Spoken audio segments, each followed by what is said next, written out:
Welcome everyone to this video segment on another section of St. Francis de Sales Introduction to the Devout Life.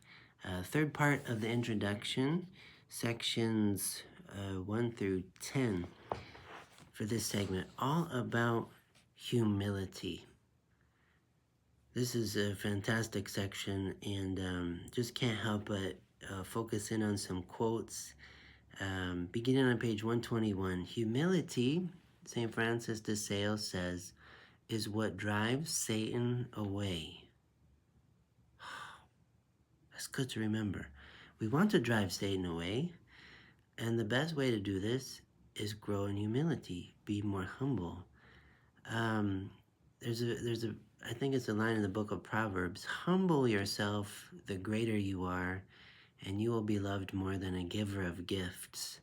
It's a real paradox because he's saying, if you think you're great, if you think you're something, humble yourself all the more. So anytime we start to be a little egotistical and we sense that in ourselves, we have to lean into humility again and again and again. And it seems to me that there's no point at which we're finished humbling ourselves or undergoing humiliation in order to become more humble. Could we ever say, I've arrived at a point that I'm as humble as Jesus? No, never. God exhibits the highest degree, the limitless degree of humility in becoming a creature in the incarnation. So me as his follower, I need to imitate him in this poverty of spirit and this self-abnegation, selflessness, self-denial, in becoming a sincere gift of self to the person who faces me, and offering a holy and living sacrifice acceptable to God the Father in the whole of my life. That's the common human vocation, the common Christian vocation. We're all called to this. Humility drives away Satan. And St. Francis writes on page 122 in section 4, what about honors, dignities, rank, things like this? He said, these are like saffron, as a cooking spice too, which thrives best and grows most plentifully when trodden underfoot. Honors, dignities, rank, may it all be trodden underfoot. May I not seek after these things, and if they come my way, may I tread them underfoot, because they're an obstacle. They're an obstacle. What should I say to honor? Get behind me, Satan. Like Jesus said to Peter when he was moving away from the cross in his thought process. Page 123, St. Francis writes, generous minds do not amuse themselves with the petty toys of rank, honor, and titles.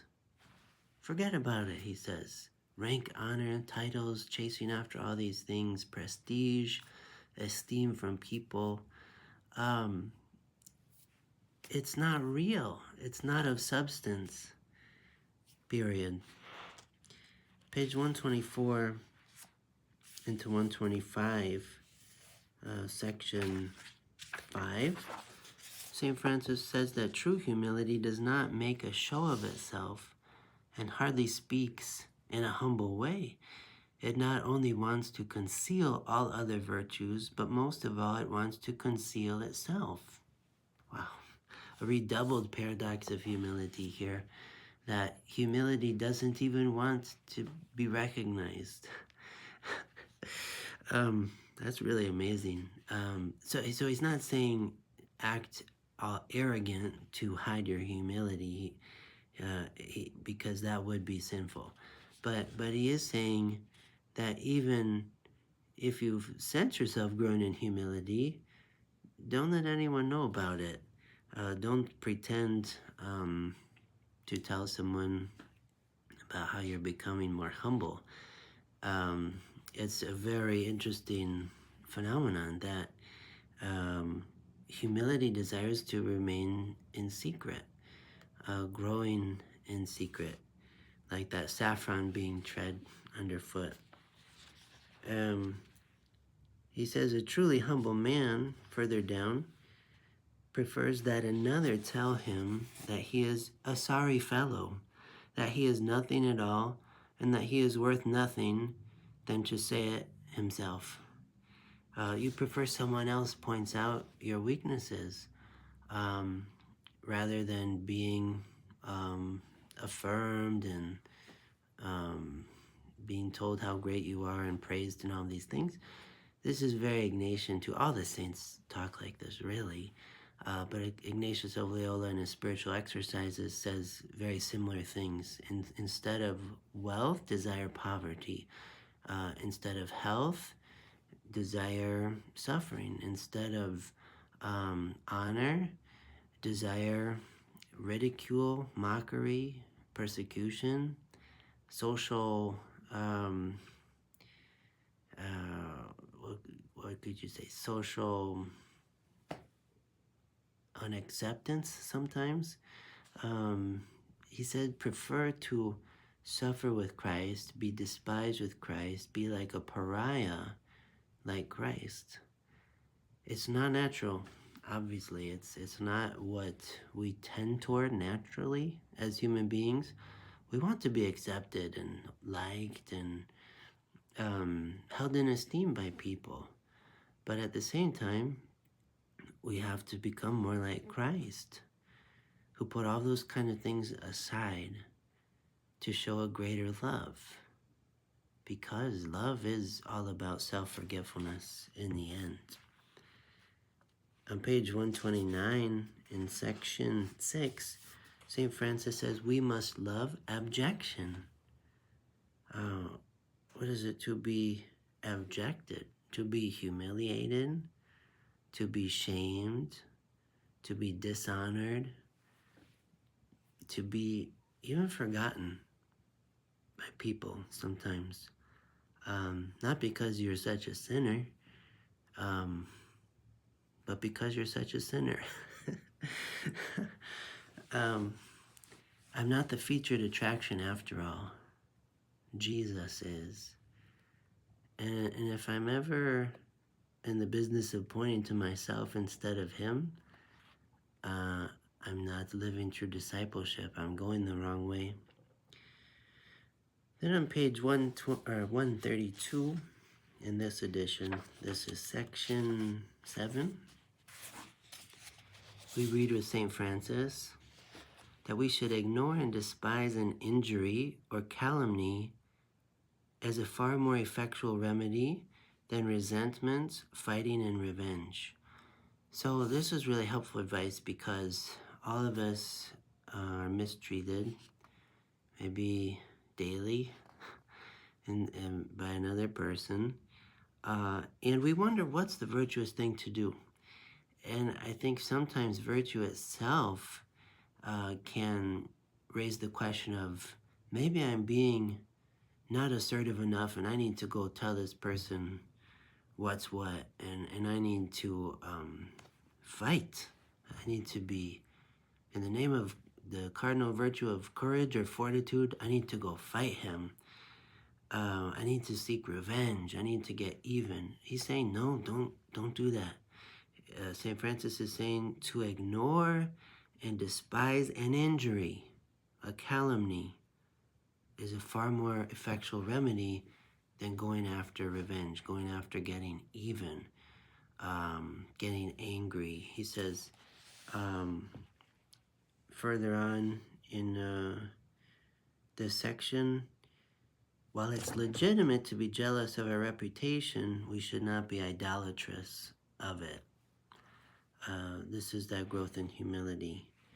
And he's convinced that, as he says, the razor of detraction will be as useful toward our honor as the pruning knife is to the vine, which makes it abound and multiply in fruit. So if someone wants to say, something about you that would seem to subtract from your collective esteem among people, it can be a good thing, he's saying. Being humiliated like Jesus was humiliated, um, and not putting up a fight against it. But we're to put up a fight for maybe someone else who's being mistreated in a sense, but not be always so concerned about making sure I try to forcefully rectify any misdemeanor against me. Page 135, he says in section 8, this wretched life is only a journey to the happy life to come. So if a lot of days this life seems wretched, maybe that's a good sign in a sense. But in this way, we're not supposed to have our cake and eat it too, to use that expression, with everything going on this side of eternity, with possessions and wealth and pleasure. And we have to be careful when we let ourselves get spoiled too much. That's when we need to fast. We need to have less. We need to exercise the virtue of temperance more, and things like this. I know some of you are seminarians, Sacred Heart Major Seminary. It's a pretty nice place. I eat here a couple nights a week, the delicious food before class, and get to hang out together. Sometimes I really love it. Every time I go through the cafeteria line, though, I'm like, wow, we're eating like kings and queens. And so I think we got to be on guard against becoming too attached to pleasure. When, for example, when we really get a lot of things served up to us that's really nice, we can thank God for these things, but be very careful about our attachments, and have even a humble appetite as we go about enjoying the goods of this world. On the next page, still section 8, he talks about living without anger, to piggyback on what he said earlier. Page 138, section 9, talking about meekness toward ourselves. That when we commit a fault, when we do mess up, which we do from time to time, we must refrain from bitter, gloomy, spiteful, and emotional displeasure. Don't be too hard on ourselves, but instead, let it go. Give it up to God. Confess our sin. Move on. That's an important point, because we don't need to be in a place of bitterness, gloom, spite, and constant emotional displeasure. We need to be filled with the joy of the gospel. Again, Pope Francis has wonderful things to say in that First Apostolic Exhortation of his pontificate, Evangelii Gaudium, the joy of the gospel. He says, as followers of Christ, we shouldn't look always like we just came from a funeral. So the last quote I want to share, talking about when we do work in our daily affairs, we should be not overly eager or too hasty. Haste makes waste, as the saying goes. So he who is hasty is in danger of stumbling and hurting his foot. So we can go about the day with patience, with a calm reserve. We all got things to do, but be able to have those passing conversations with people, be able to slow down for people. That's what he's getting at. He says we should imitate little children who with one hand hold fast to their father, while with the other they gather strawberries or blackberries from the hedges. Again, St. Francis de Sales, very characteristic, concrete imagery. So too, if you gather and handle the goods of this world with one hand, you must always hold fast with the other to your Heavenly Father's hand, and turn toward Him from time to time to see if your actions and occupations are pleasing to Him. Great wisdom, St. Francis de Sales, this week. Thanks so much. Look forward to hearing your thoughts on the discussion board.